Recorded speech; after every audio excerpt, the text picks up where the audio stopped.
I was covering a protest yesterday, and I was detained along with other media members and every single protester that did attend that protest. And essentially what they all did over the course of an hour was they slowly kettled us in. We didn't even really realize it until you're blocked in on all sides by the LAPD and there are Humvees, in your face. We're going to turn to what's happening in LA. And for that, I will bring in our first guest. Joining us now is Jalyssa Dugrot. She is an independent journalist reporting from LA for Mint Press News. And let's bring her in, making her Jimmy Dore show debut. Hello, Jalyssa.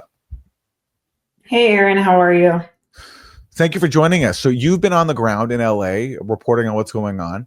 The dominant theme that we're getting from afar is that LA is in chaos. There's riots. According to the Trump administration, they had to send in the National Guard backed up by Marines because things are just out of control. What have you seen on the ground in your time reporting there? So far, we definitely have, there's a very large presence of the California National Guard as well as the LAPD. They're quite literally everywhere. I've seen some, on rooftops, definitely inside of a lot of federal buildings and outside of almost every federal or community building. They're standing there posted up, ready to take on protesters should they, start protests in front of those buildings. And so as far as the National Guard, I was at a protest yesterday documenting and covering that live. And actually the National Guard didn't, directly get involved. It almost was like they were there for pure intimidation. They also brought in Humvees, and those Humvees were positioned towards the crowds. The protest that I attended yesterday was peaceful, not even fairly peaceful. It was peaceful. Nobody was violent, nothing was thrown, things like that. And from what I saw, the LAPD started shooting first. And so this is what I'm seeing. And so I think a lot can be implied from this. So this is what I'm seeing. The protesters, there are protests all day. It just varies in size. So in scope and as well as location, we've got them ranging all across LA, early in the morning, late at night. You have spontaneous protests that arise due to, ICE raids or detentions or arrests and things like that. And so that's just kind of what we're seeing right now. So I'm curious to hear from you what people have been telling you about why they've come out and how they feel about the narrative that the Trump administration has been pushing, which is that they had to send in the National Guard because things were just out of control and because the LA police weren't doing their job enough to protect the city from looters and rioters. But I want to turn first to Stephen Miller, who's sort of seen as the architect of Trump's anti-immigrant crackdown and what he has said. He's actually an LA native, so he claims to take all this very, very personally. He's responding to the governor of California, Gavin Newsom, who said that we didn't have a problem until Trump got involved, by which he means Trump getting involved to basically order the National Guard in to crack down on protests. So Stephen Miller says, didn't have a problem. Your state is a criminal sanctuary for millions of illegal alien invaders, cartel killers, foreign terrorists, transnational gangs, and insurrectionist mobs. Huge swaths of the city where I was born now resemble failed third world nations, a ruptured, balkanized society of strangers. And according to a recent report in the Wall Street Journal, Stephen Miller is the one who basically ordered immigration officials to increase their crackdown, not just going after, actual convicted criminals, but to go after the kind of people who have been targeted in LA, the workers who go to places like Home Depot for work. So this is some of what the Wall Street Journal reported. Even with the high-profile arrests of suspects by masked immigration agents and the plane loads of migrants swiftly ferried out of the U.S., President Trump was falling short of the number of daily deportations carried out by the Biden administration in its final year. So in late May, Stephen Miller addressed a meeting at the headquarters of Immigration and Customs Enforcement, known as ICE. The message was clear. The president, who promised to deport millions of immigrants living in the country illegally, wasn't pleased. The agency had better step it up. Gang members and violent criminals, what Trump called the worst of the worst, weren't the sole target of deportations. Federal agents needed to, quote, just go out there and arrest illegal aliens, Miller told top ICE officials who had come from across the U.S., according to people familiar with the meeting. Agents didn't need to develop target lists of immigrants suspected of being in the U.S. illegally, a longstanding practice, Miller said. Instead, Miller directed them to target Home Depot, where day laborers typically gather for hire, or 7-Eleven convenience stores. So not even going after like workplaces that are suspected of having people working there illegally, let alone going after like documented criminals who've committed serious crimes, but just going after people gathered at Home Depot or in 7-Eleven. The article goes on, Miller bet that he and a handful of agents could go out on the streets of Washington and arrest 30 people right away. ICE agents appear to follow Miller's tip and conducted an immigration sweep Friday at the Home Depot in the predominantly Latino neighborhood of Westlake in Los Angeles, helping set off a weekend of protests around Los Angeles County, including at the Federal Detention Center in the city's downtown. And that's the following day, Trump then ordered 2,000 National Guard troops to Southern California. So according to this narrative from the Wall Street Journal, Miller tells his agents, yeah, don't just go after like serious criminals, go after migrant laborers gathered at places like Home Depot or in the parking lots of 7-Eleven. And that's what then kicks off this unrest in LA. How does that track with what you've heard in your reporting on the streets of LA? Well, first of all, it feels stereotypically racist to only target a Home Depot. Why haven't we raided, I don't know, Targets or Walmarts? So let me make that clear. That's just ridiculous in and of itself. Everything else, you know, I've heard that from law enforcement. When I was detained yesterday, they kind of expressed that same opinion and sentiment to me that aligns with the narrative. Well, explain this, Lisa. So you were covering a protest and you got detained.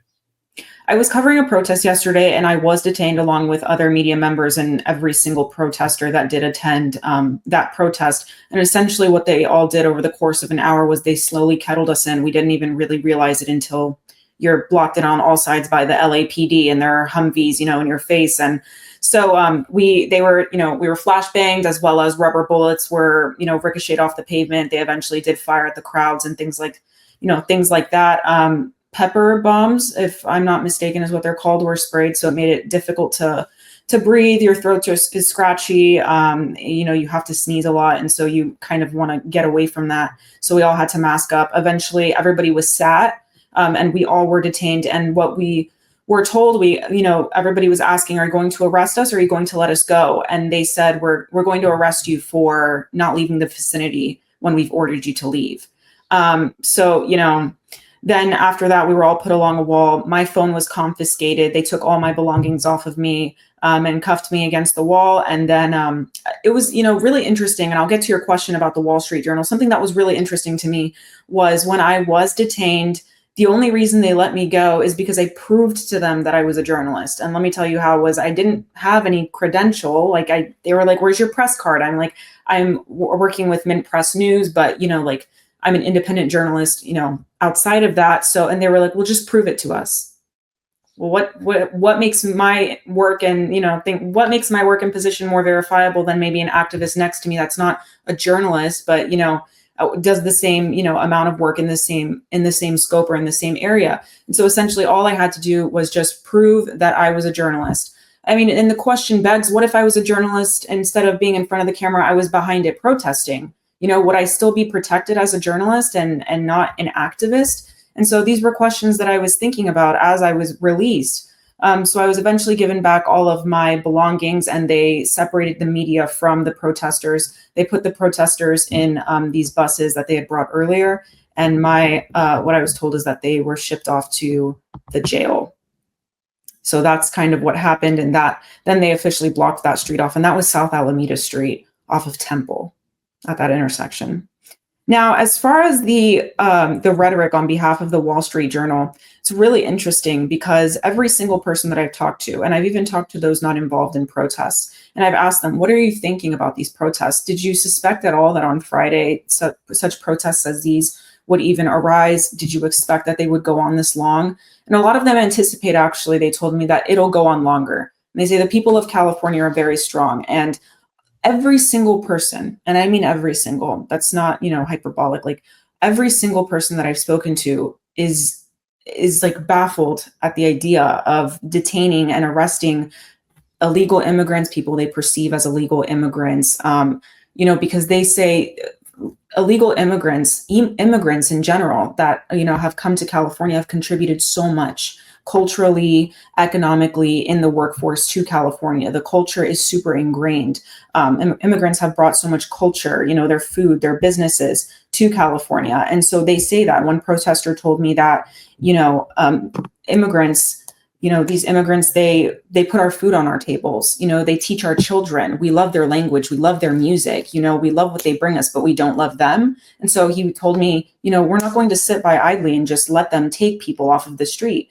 And that's exactly what they're doing. Yesterday at the protest, actually, the LAPD got into a circle, really randomly, I'll say, charged into the middle of the protest and grabbed one man and then went out. Grabbed one man and took him into the VA center, which they didn't read anything off to him. They didn't say why they were detaining him or, what that was about. And in my head, it was just, it was a warning to the rest of us that it could be any of us. And so they took him into the VA center. We don't really know what happened to him. So I even took some drives around LA last night. I drove all across LA to kind of get a feel for the city. And I mean, a lot of it was, restaurants from different cultures, like posters and plays and people with offices and things like that, just from all different types of cultures. And so when we think of California, I think it's a beautiful melting pot. And I don't think that Californians in general are willing to sit back and allow this to happen. So, on the terms of fighting for dignity and justice in in a world or in an America that seeks to silence any race, is currently what we're going through, to be quite frank. These people are actively opposing it. They're actively challenging it. And we see this even in, protesters that aren't immigrants. They're not immigrants in America. They're not connected to immigrants. They don't have family that are immigrants, but they say, I'm here for free speech. I'm here because we have a right to protest. I spoke to one man. He was a pastor at the Crescenta Methodist Church here in California. And he said, it's my duty to stand up for the vulnerable. I'm following Jesus's word that I'm here to stand up for the vulnerable, and he's getting detained. I had another man that was an Air Force veteran for 10 years. He was deployed shortly after 9/11. And he told me, he says, I'm a veteran and America forgets veterans. America doesn't take care of veterans at all. And he said, I'm a gay man. So I was under the don't ask, don't tell law. And so I wasn't allowed to speak my truth for a very long time. And so people from all different walks of life, different paths, nationalities, races, religions have come together. They all definitely have one shared purpose, though, no matter if they're immigrant affiliated or not, is that they're actively opposing the injustice and the dismantling of free speech that the United States right now is actively imposing. Come see us on tour in Glasgow, Manchester, Belfast, Dublin, Liverpool, Birmingham, and London. Go to jimmydore.com for a link for tickets.